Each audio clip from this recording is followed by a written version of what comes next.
Hello everyone, हमारे YouTube channel में आप सभी का एक बार पुनः स्वागत है। फ्रेंड्स, यदि आप भी ITI TO की वैकेंसी का काफ़ी लंबे समय से इंतजार कर रहे थे तो फ्रेंड्स अब आपका इंतजार खत्म हो गया है, क्योंकि MP गवर्नमेंट ने ITI TO के लिए वैकेंसी यहाँ पर निकाल दी है। उसका जो ऑफिशियल नोटिफिकेशन है वो अभी आ चुका है। तो फ्रेंड्स देखते हैं ITI TO 2022 की वैकेंसी में क्या क्या महत्वपूर्ण होने जा रहा है। तो फ्रेंड्स हम आपको अपनी वीडियो में पूरा डिटेल यहाँ पर बताने जा रहे हैं कि आपको क्या क्या अनिवार्यताएं हैं और क्या क्या आपको फॉर्म भरते समय सावधानी रखनी। तो फ्रेंड्स वीडियो को स्किप मत कीजिएगा और पूरा वीडियो जरूर देखिएगा। तो फ्रेंड्स चलिए स्टार्ट करते हैं। तो फ्रेंड्स यहाँ पर दिया गया है ऑनलाइन आवेदन पत्र भरने की जो प्रारंभ तिथि है, मतलब ऑनलाइन आवेदन आप कब से कर सकते हैं। तो यहाँ पर दिया गया है 1 नवंबर 2022 से ऑनलाइन आवेदन स्टार्ट होने जा। आवेदन पत्र भरने की अंतिम तिथि जो होगी वह 15 नवंबर 2022 होगी। इट मीन्स आपको यहाँ पर 15 दिन का समय दिया जा रहा है। देन इसी के साथ में यहाँ पर आवेदन पत्र में संशोधन करने की प्रारंभ तिथि, इट मीन्स यदि आपके आवेदन पत्र में कुछ कमी रह जाती है या कोई गलती हो जाती है तो आप उसमें संशोधन करने के लिए भी यहाँ पर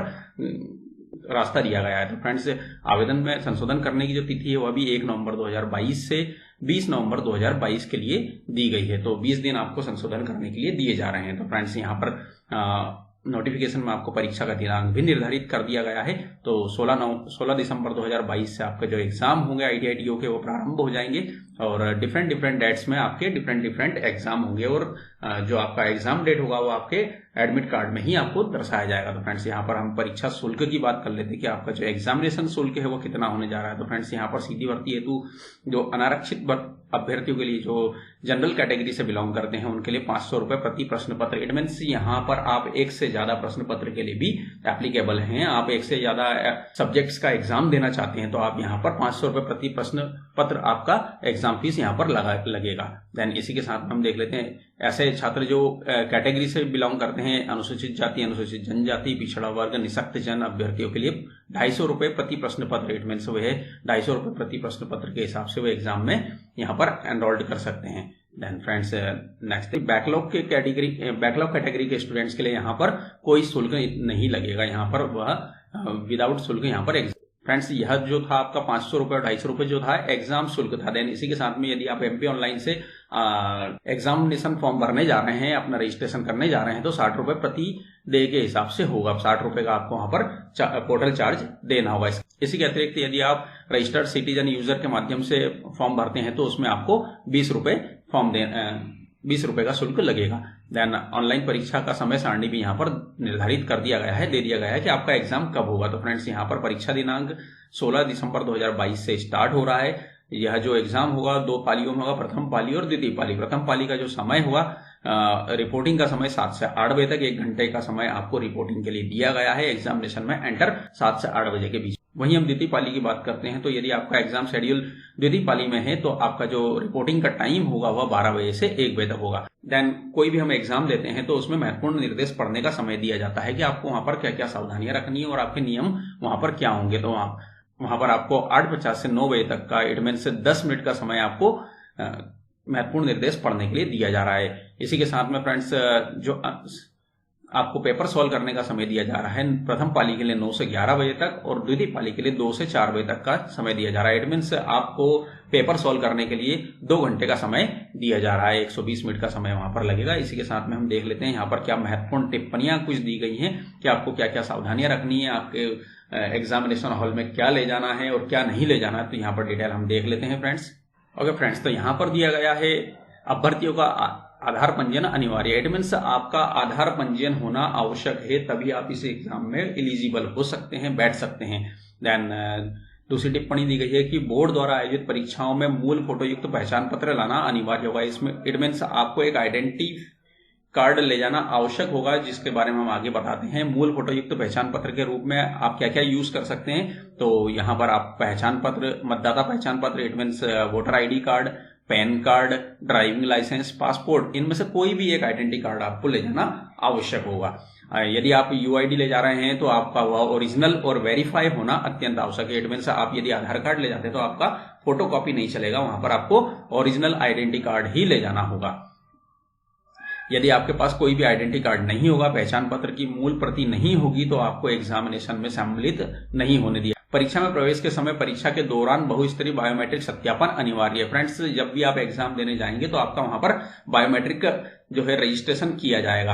अतः जिन अभ्यर्थियों का आधार नंबर लॉक है, यदि आपका आधार कार्ड किसी कारण से लॉक है तो उसको परीक्षा दिनांक से पूर्व आपको उसे अनलॉक करना अनिवार्य होगा। अदरवाइज यदि आपका बायोमेट्रिक वेरिफिकेशन नहीं हो पाता है, सत्यापन नहीं हो पाता है, तो आपको एग्जाम हॉल में एंट्री वहां पर नहीं मिलने वाली है। देन फ्रेंड्स, यहाँ पर दिया गया है प्रशिक्षणार्थियों को परीक्षा में रिपोर्टिंग समय तक, सिर्फ आपको रिपोर्टिंग समय जो आपका यहाँ पर समय दिया गया है 12 से 1 और 8 से 9 बजे तक का, तो उसी समय में आपको रिपोर्टिंग दी जाएगी। इसके बाद यदि आप पहुंचते हैं तो आपको एग्जामिनेशन हॉल में एंट्री नहीं दी जाएगी। जो भी आपके एडमिट कार्ड में रिपोर्टिंग का समय दिया गया है, उसी समय में आपको any how condition examination centre पर पहुंचना है और एग्जाम हॉल में एंट्री करनी है, बायोमेट्रिक अटेंडेंस लगानी है, बायोमेट्रिक का वेरिफिकेशन करवाना है। ये सारी प्रक्रियाएं आपकी वहीं पर होनी है। तो आप जो भी आपका रिपोर्टिंग समय है उस पर पहुंच जाना। आगे देखते हैं परीक्षा कक्ष में इलेक्ट्रॉनिक्स डिवाइस। आपको किसी प्रकार की इलेक्ट्रॉनिक्स डिवाइस जैसे smart watch, mobile phone, calculator, lock tablets एवं नकल का पर्चा आदि का उपयोग वहां पर नहीं करना है आदि।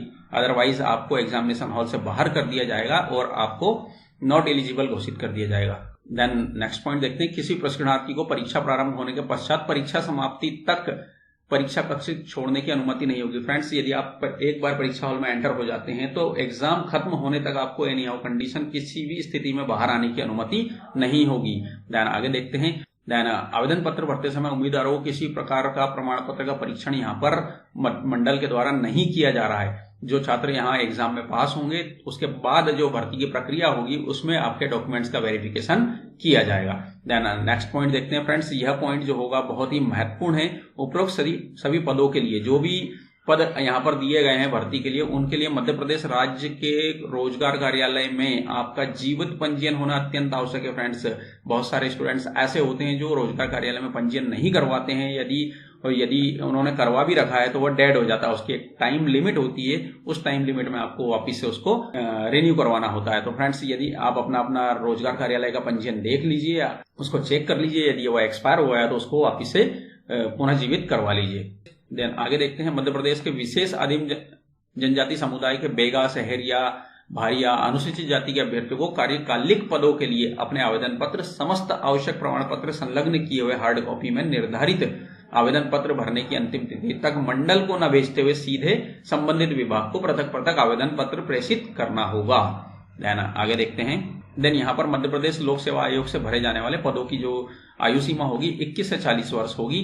देन यहाँ पर अनुसूचित जाति, अनुसूचित जनजाति के जो छात्र होंगे उनके लिए 21 से 45 वर्ष का यहाँ पर आयु सीमा दी गई है। देन इसी प्रकार से लोक सेवा आयोग की परिधि से बाहर के तृतीय एवं चतुर्थ श्रेणी के पदों के लिए यहाँ पर जो खुली प्रतियोगिता होगी उसके लिए 18 से 40 वर्ष आयु सीमा दी गई है। देन इसी के साथ में अनुसूचित जाति, अनुसूचित जनजाति, अन्य पिछड़ा वर्ग, शासकीय नियम मंडल, स्वशासी संस्था के कर्मचारियों, नगर सैनिक, निःशक्त जन महिलाओं आदि के लिए जो आयु सीमा होगी वह 18 से 45 वर्ष की होगी।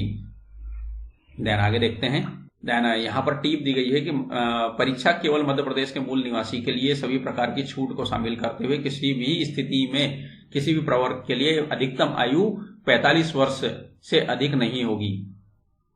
देन आगे देखते हैं, देन यहाँ पर हम एग्जाम सिलेबस की बात करते हैं। तो पाठ्यक्रम जो आपका दिया गया है सभी पदों के लिए ट्रेड से संबंधित पाठ्यक्रम के 25 वस्तुनिष्ठ क्वेश्चन, ऑब्जेक्टिव टाइप क्वेश्चन यहाँ पर पूछे जाएंगे। जिस भी ट्रेड के लिए आप अपना फॉर्म फिलअप कर रहे हैं उस ट्रेड से रिलेटेड आपको 25 ऑब्जेक्टिव टाइप क्वेश्चन पूछे जाएंगे। देन इसी के साथ में कक्षा 10वीं लेवल के जो 10th लेवल के जो क्वेश्चन होंगे 25 ऑब्जेक्टिव क्वेश्चन यहाँ पर पूछे जाएंगे, जो कि विज्ञान एवं गणित से, सामान्य ज्ञान से, तार्किक मतलब रीजनिंग से, देन बेसिक कंप्यूटर, इन सभी को चारों टॉपिक को मिलाकर आपको 25 क्वेश्चन यहाँ पर आने वाले हैं। तो इट मीन्स आपका जो क्वेश्चन पेपर होगा फ्रेंड्स वह 100 क्वेश्चन का यहाँ पर पेपर आपको दिया जाने वाला है, जो कि 100 क्वेश्चंस को आपको 120 मिनट में यहाँ पर सॉल्व करना है। देन यहाँ पर हम देख लेते हैं विभागवार जो रिक्त पदों का विवरण है वह दिया गया है।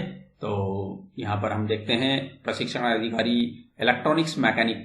तो यदि आप इलेक्ट्रॉनिक्स मैकेनिक से रिलेटेड हैं तो अनारक्षित के लिए 7 पोस्ट यहाँ पर दी गई है। ईडब्ल्यूएस के लिए 1 पोस्ट, अनुसूचित जाति के लिए 3, देन अनुसूचित जनजाति के लिए 4 वैकेंसीज हैं, देन अन्य पिछड़ा वर्ग के लिए 5, तो टोटल कुल 20 पद यहाँ पर दिए गए हैं। देन इसी के साथ में प्रशिक्षण अधिकारी डीजल मैकेनिक के लिए यहाँ पर 10, अनारक्षित के लिए 4, ईडब्ल्यूएस के लिए 6, अनुसूचित जनजाति के लिए 8, अनुसूचित जनजाति के लिए और अन्य पिछड़ा वर्ग के लिए 12 वैकेंसीज यहाँ पर हैं। तो कुल 40 वैकेंसीज यहाँ पर आपको डीजल मैकेनिक के लिए मिलने वाली हैं।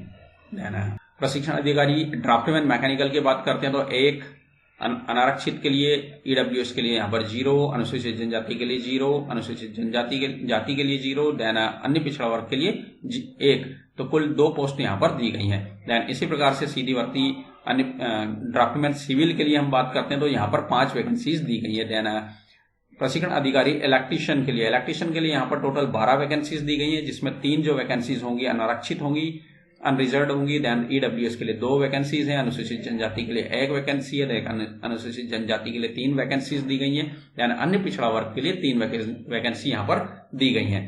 देन हम कोपा की बात करते हैं, computer operator and programming assistant के लिए यहाँ पर 12 वैकेंसीज दी गई है, 3 अनारक्षित के लिए दी गई हैं, ईडब्ल्यूएस के लिए 2, अनुसूचित जनजाति के लिए 1, अनुसूचित जनजाति के लिए 3 और अन्य पिछड़ा वर्ग के लिए यहाँ पर 3 वैकेंसीज दी गई हैं।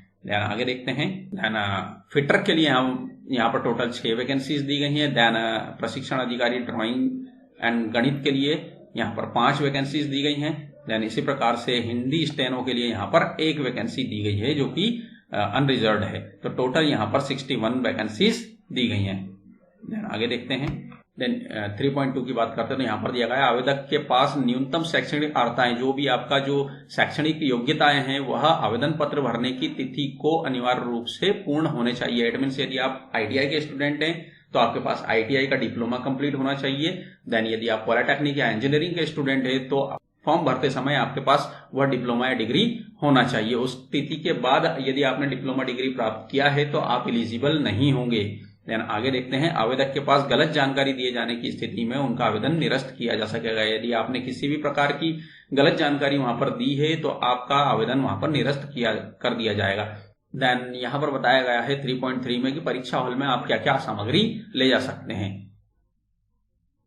तो पहला जो सामग्री होगा वह वेबसाइट से डाउनलोड किया गया प्रवेश पत्र आप साथ में ले जा सकते हैं। देन इसी के साथ में एक ब्लैक बॉल पॉइंट पेन, उपस्थिति पत्र पर हस्ताक्षर एवं अन्य लिखित कार्य करने के लिए आप ब्लैक बॉल पॉइंट पेन यहाँ पर ले जा सकते हैं। देन फ्रेंड्स, जब भी आप एमपी ऑनलाइन पर या कहीं पर भी अपना रजिस्ट्रेशन करते हैं तो वहां पर आपको एक रजिस्ट्रेशन नंबर प्राप्त होता है। आप उस रजिस्ट्रेशन नंबर को कहीं पर अपनी डायरी में लिख कर रख लीजिए या कहीं पर भी सुरक्षित रख लीजिए, जिससे कि जब भी आप अपना हॉल टिकट डाउनलोड करने जाएंगे तो इसी रजिस्ट्रेशन नंबर के थ्रू आपको अपना हॉल टिकट डाउनलोड होगा।